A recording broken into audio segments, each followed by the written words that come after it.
Hey guys, and welcome to the patch notes for the 28th of March 2018 patch. So, these patch notes are fairly large, but there's not too much of substance in here, except for one key crucial change, and that is, for accessories above the blue level, for the majority of these accessories, PRI and DUO drops are now available in the loot tables.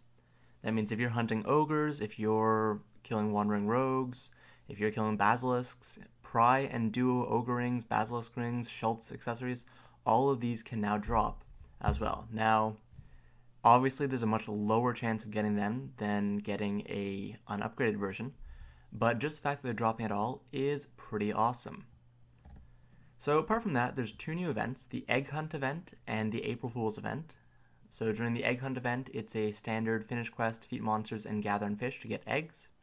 And then you can use these eggs basically to participate in the event. And then there's also a Shepherd Boy event, which is a bit more hands-on. You have to help the Shepherd Boy protect his sheep from the scary wolves, but you can't just listen to every alarm he rings out because he's the boy who cried wolf.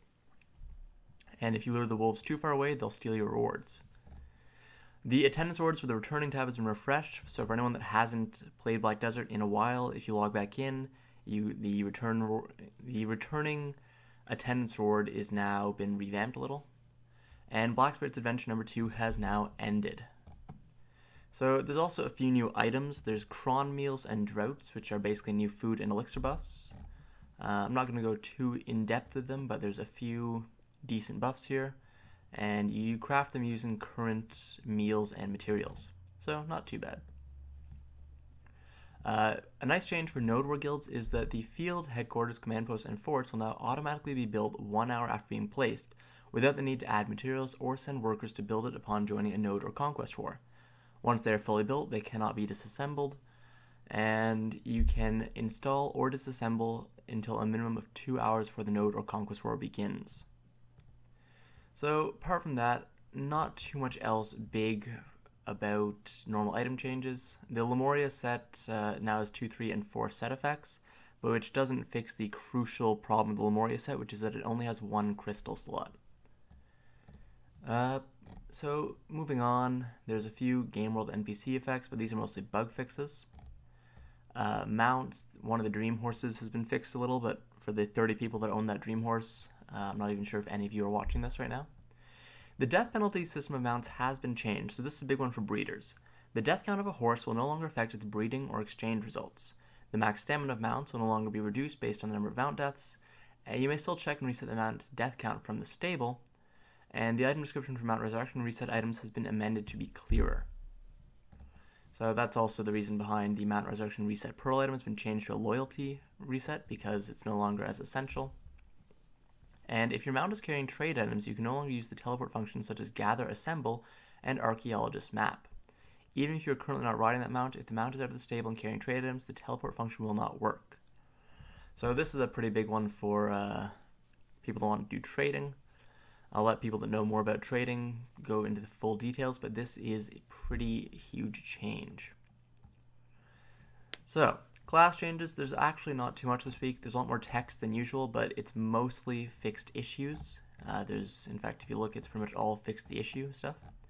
There are not really any changes. The Musa got a small buff, but nothing else.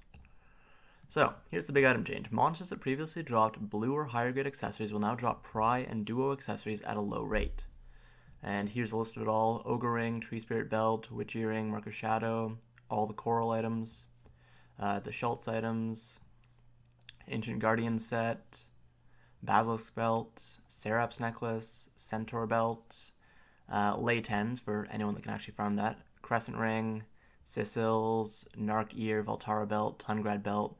So hopefully this will drive down the price of PRI and DUO accessories.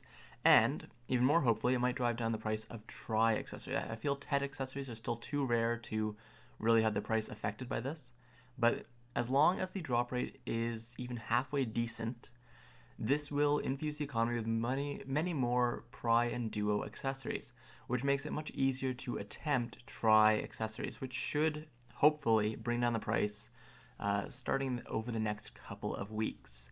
Whether or not that actually happens remains to be seen, as demand has never really, well, supply has never really matched the demand for accessories in Black Desert. So it could be that this is simply supply rising to meet the demand, but hopefully the supply exceeds the demand and people can start to actually get these for much more decent prices than what we are currently paying. Apart from that, there's not too much else. For new players, the weights in the miscellaneous monster drops in Balanos and Calpheon have been reduced to 0.01 LT, which is a really nice change. Really would love if they would apply that to Medea, Valencia, and Kamasilv, as well as Magoria. But for now, for new players at least, this will benefit them if they are still on the fence about buying weight or not. This will allow them to farm for places such as Manshaws or Catfishmen much more efficiently. And apart from that, there's actually not too much else. So hopefully, because a lot of times they'll say that they fixed this, but it never happens. When using the pre-order function using a transaction made, so hopefully this will actually allow us to do this. I'll believe it when I see it. I haven't actually tested it yet, but hopefully we can now use our transaction mades to pre-order items. It'd be really nice. And there's really not too much else in this patch notes. It's a really big patch note. There's a lot of fixes, a lot of changes, but nothing too important apart from the mount changes to deaths, which is good for breeders, 2 new events, which I'll cover a bit more in detail later on, and the big change this patch is the PRI and DUO accessories dropping. So hopefully rates are decent and we can all get some nice PRI and DUO accessories. Anyways guys, those are the patch notes for the 28th of March 2018 patch. Hope you enjoyed the video, subscribe if you like it, and have a good one.